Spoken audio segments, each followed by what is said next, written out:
तो दोस्तों, क्योंकि सांस भी कभी बहू थी सीरियल के आज के एपिसोड की शुरुआत वहीं से होती है जहां नंदिनी पुलिस स्टेशन में तुलसी से मिलने पहुंची होती है। इधर तुलसी जैसे ही नंदिनी को अपने सामने देखती है वो सबसे पहले उससे पूछती है कि आखिर वो वहां क्यों आई है। ये सुनते ही नंदिनी खुद को रोक नहीं पाती। वो रोते हुए कहती है कि उससे ये सब अब नहीं हो पाएगा। वो इस बोझ के साथ नहीं जी सकती। जेल में तुलसी नहीं बल्कि उसको होना चाहिए था। लेकिन तुलसी बड़े ही शांत स्वर में कहती है कि नंदिनी वही है जहां उसे होना चाहिए, अपने घर में, अपने परिवार के बीच। वो कहती है कि उसने जो किया है वो सोच समझकर किया है और उसे पूरा यकीन है कि किसी को भी उस पर शक नहीं होगा। इसके बाद तुलसी नंदिनी को समझाते हुए कहती है कि अगर कभी यह सच दुनिया के सामने आ गया तो समाज उनका क्या हाल करेगा इसका नंदिनी को अंदाजा भी नहीं है। फिर तुलसी कहती है कि जैसे अंश गलत था वैसे ही पार्थ भी गलत था, लेकिन ये सच वे कभी किसी को समझा नहीं पाएंगे। उन्होंने जो फैसला लिया वो सास बहू या माँ बेटी बनकर नहीं बल्कि एक औरत बनकर लिया था। उन्होंने सिर्फ एक बेबस लड़की की जान बचाने की कोशिश की थी। तुलसी आगे बोलती है कि समाज कभी ये नहीं समझेगा कि शादी के बाद कोई पति अपनी पत्नी को बार बार पीट नहीं सकता, उसको जानवरों की तरह नोच नहीं सकता। और सबसे बड़ी बात, समाज कभी ये स्वीकार नहीं करेगा कि एक माँ ने अपने ही बेटे की जान इसलिए ली क्योंकि वो गलत था। इसलिए वो नंदिनी से कहती है कि किसी को भी इस सच्चाई पर शक नहीं होना चाहिए। अब उसको वापस घर चले जाना चाहिए। ये सुनकर नंदिनी और भी भावुक हो जाती है। वो रोते हुए कहती है कि आखिर माँ उसके लिए और कितना करेंगी। वो कहती है कि उसने हमेशा उनसे लड़ाई की, उनसे बहस की, उन्हें न जाने क्या क्या कहा, लेकिन आज वही उसके लिए अपनी पूरी जिंदगी दांव पर लगा रही है। तब तुलसी मुस्कुराने की कोशिश करते हुए कहती है कि उसने नंदिनी को हमेशा अपनी बेटी माना है और कोई माँ अपनी बेटी को जेल कैसे जाने दे सकती है। इसके बाद तुलसी बोलती है कि इस समय करण को नंदिनी की सबसे ज्यादा जरूरत है, उसके परिवार को उसकी जरूरत है और पूरे शांति निकेतन को भी उसी की जरूरत है। फिर तुलसी बोलती है कि अगर नंदिनी सच में उसके लिए कुछ करना चाहती है तो उसे उसकी एक बात माननी होगी। तुलसी कहती है कि वो नहीं चाहती कि आज के बाद कोई भी उससे मिलने जेल आए, यहां तक कि नंदिनी भी नहीं। वो फिर बोलती है कि उसकी सजा लंबी होगी। उसे पता है कि परिवार का कोई भी सदस्य उसे कभी माफ नहीं करेगा। वो अपने बच्चों की आंखों में अपने लिए नफरत नहीं देख सकती। वो अपने पति की आंखों में भी अपने लिए नफरत नहीं देख सकती। तुलसी आगे बोलती है कि समय तो किसी तरह बीत जाएगा, लेकिन धीरे धीरे रिश्ते उससे दूर हो जाएंगे और जब रिश्ते ही छूट जाएंगे तब वो ये दर्द सह नहीं पाएगी। इसलिए वो नंदिनी से बोलती है कि अगर सच में उसके लिए उसे कुछ करना है तो उससे दूर रहे और परिवार के किसी भी सदस्य को भी उससे मिलने न आने दे। इसके बाद तुलसी नंदिनी को पूरे शांति निकेतन की जिम्मेदारी सौंप देती है। वो बोलती है कि इस घर को बहुत मेहनत और प्यार से बसाया गया है, इसलिए घर की हर परंपरा, हर त्योहार, हर संस्कार और परिवार की हर जिम्मेदारी पहले की तरह निभानी होगी। बच्चों का भी पूरा ध्यान रखना होगा। फिर तुलसी बोलती है कि वो अपने बेटे करण को अच्छी तरह जानती है। करण उसे कभी माफ नहीं करेगा। इतना बोलकर तुलसी वहां से जाने लगती है, लेकिन तभी पीछे से नंदिनी उसको रोकते हुए कहती है कि पापा को सब कुछ पता चल चुका है और वे वापस लौट रहे हैं। ये सुनकर तुलसी बोलती है कि मिहिर को क्या बताना है ये वो खुद बताएगी। परिवार का कोई भी सदस्य उनसे कुछ नहीं कहेगा और खासकर नंदिनी तो बिल्कुल भी नहीं। इतना बोलकर तुलसी वहां से चली जाती है और इधर नंदिनी वहीं बैठी बैठी फूट फूट कर रोने लग जाती है। अगली सुबह कहानी दोबारा जेल पहुंचती है। हम देखते हैं कि महिला हवलदार तुलसी को बताती है कि उनसे मिलने के लिए कोई आया है और उनके पास सिर्फ 15 मिनट का समय है। दरअसल करण तुलसी से मिलने जेल पहुंचा होता है। जैसे ही तुलसी करण को देखती है उसको गौतम की कही हुई बातें याद आने लगती है। उसे याद आता है कि गौतम ने कहा था कि करण पूरी तरह टूट चुका है। उसने अपने दोनों बेटों की अर्थी अपने ही कंधों पर उठाई है और इतना बड़ा दुख शायद ही कोई पिता सह पाए। इन्हीं ख्यालों के बीच तुलसी धीरे से करण के पास जाकर पूछती है कि वो कैसा है, लेकिन यह सवाल सुनते ही करण का दर्द फूट पड़ता है। वो तुलसी के पास आता है और भारी आवाज में कहता है कि अभी 24 घंटे भी नहीं हुए हैं जब उसने अपने जवान बेटे की चिता को आग दी थी। फिर वो खुद को सुधारते हुए कहता है कि सिर्फ एक नहीं बल्कि उसने अपने दो दो बेटों की चिता को अपने हाथों से मुखाग्नि दी है। इसके बाद करण तुलसी से पूछता है कि आखिर उन्हें क्या लगता है कि वो कैसा होगा। वो कहता है कि हो सकता है उसके बेटों की चिता की आग एक दिन ठंडी पड़ जाए, लेकिन उसके सीने में जो आग जल रही है वो कभी नहीं बुझेगी। करण आगे बोलता है कि वो आग किसी और ने नहीं बल्कि तुलसी ने लगाई है। आंसुओं से भरी आंखों के साथ वो कहता है कि तुलसी ने सिर्फ उसके बेटे को नहीं मारा बल्कि उसी दिन उसे भी अंदर से हमेशा के लिए खत्म कर दिया है, उसके जीने की हर वजह छीन ली। इसके बाद करण तुलसी से कांपती हुई आवाज में पूछता है कि आखिर उन्होंने उसके बेटे को क्यों मारा। करण बोलता है कि माँ बाप अपनी औलाद को एक एक दिन बड़ा होते हुए देखते हैं, अपनी पूरी जिंदगी, अपने सारे सपने और अपना भविष्य अपने बच्चों में ही देखते हैं, बड़े प्यार से उन्हें पालते हैं, उन्हें हर खुशी देने की कोशिश करते हैं। लेकिन उन्होंने क्या किया?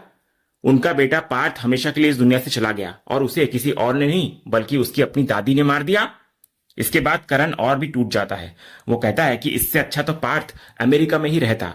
वो उसे भारत सिर्फ इसलिए लेकर आया था क्योंकि तुलसी ने उसे बार बार समझाया था कि यही उनका देश है, यही उनका घर है, यही उनका परिवार है और यही उनके संस्कार है और यही उनकी जड़ें हैं। लेकिन करण दर्द भरी आवाज में बोलता है कि उन्होंने तो उसके बेटे को जड़ों से ही उखाड़कर हमेशा के लिए खत्म कर दिया।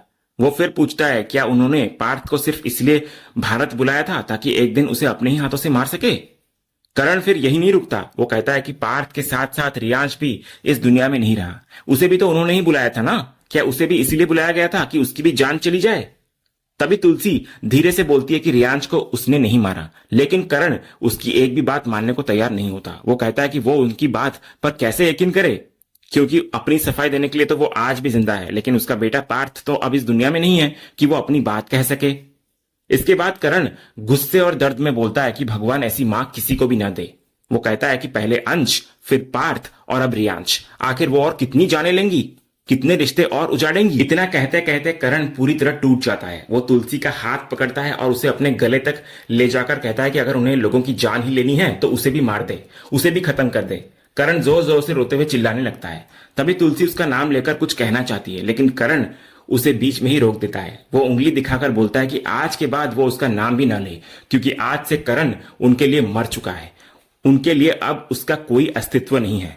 इसके बाद करण अपनी सबसे बड़ी कड़वी बात कहता है। वो कहता है कि वो अपनी सगी मां मंदिरा को हमेशा गलत समझता था, लेकिन आज उसको महसूस हो रहा है कि भगवान किसी को भी तुलसी जैसी मां न दे। वो कहता है कि वो मां के नाम पर एक श्राप है। उसे उनसे घिन आती है और उसे खुद से भी नफरत होने लगती है कि उसने कभी उन्हें मां कहकर पुकारा था। इसके बाद करण वो शब्द कहता है जिसकी किसी ने कभी कल्पना भी नहीं की होगी। वो तुलसी को डायन कहता है। इतना बोलकर करण वहां से गुस्से में निकल जाता है। उधर तुलसी अपने ही बेटे के मुंह से ये शब्द सुनकर पूरी तरह टूटती हुई नजर आती है। उसकी आंखों से लगातार आंसू बहने लगते हैं, लेकिन चाहकर भी वो करण को रोक नहीं पाती। कुछ पल बाद तुलसी खुद से ही टूटे हुए मन से कहती है, सही कहा, डायन।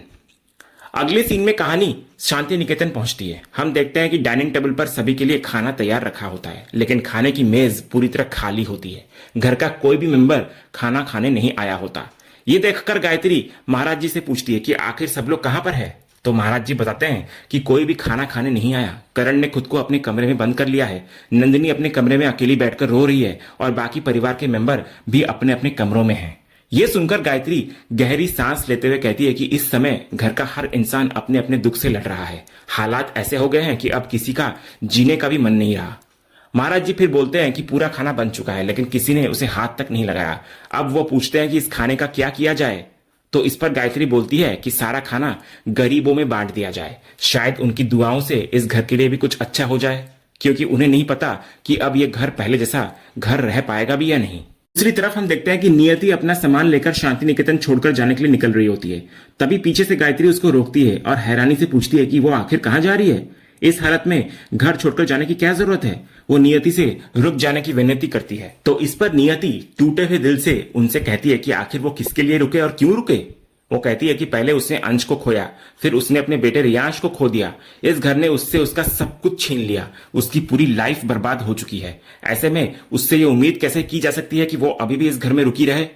तभी गायत्री उसका हाथ पकड़कर बोलती है कि कम से कम जाने से पहले एक बार करण से तो बात कर ले। लेकिन नियति तुरंत अपना हाथ छुड़ाती है। वो कहती है कि क्या करण इस समय किसी से बात करने की हालत में है?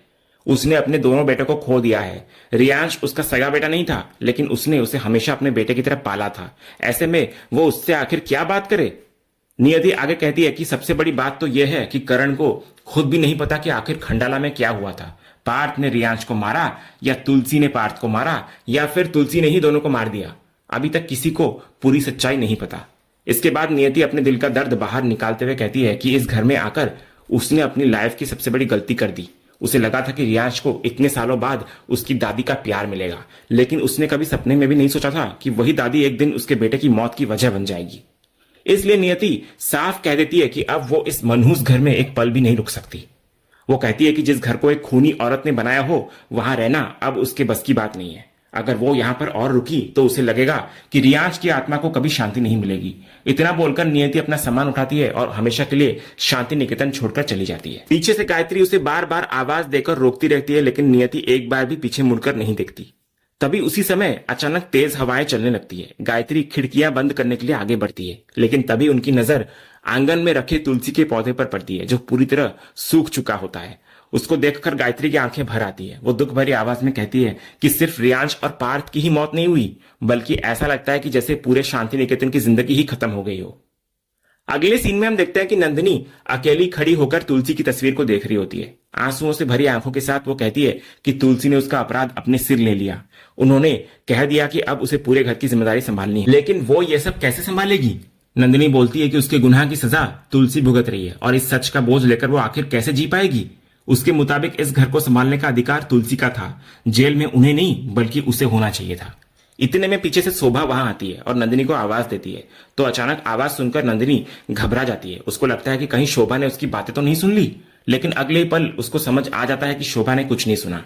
इसके बाद शोभा रोते हुए नंदिनी के गले लग जाती है। वो कहती है कि उसे अभी तक समझ नहीं आ रहा कि आखिर ये सब कैसे हो गया। वो यकीन नहीं कर पा रही होती है कि तुलसी इतना बड़ा कदम कैसे उठा सकती है।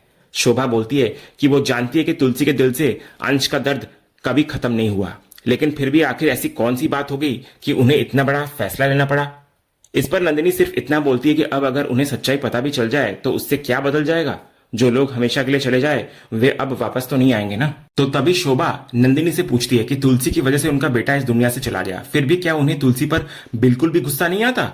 वो ये भी कहती है कि अभी कुछ देर पहले नंदिनी तुलसी की तस्वीर के सामने खड़ी थी, इसलिए वो पूछना चाहती है कि वो ठीक तो है ना। तो नंदिनी तुरंत बात को बदल देती है। वो कहती है कि वो तो सिर्फ घर की चाबियां वापस रखने आई थी।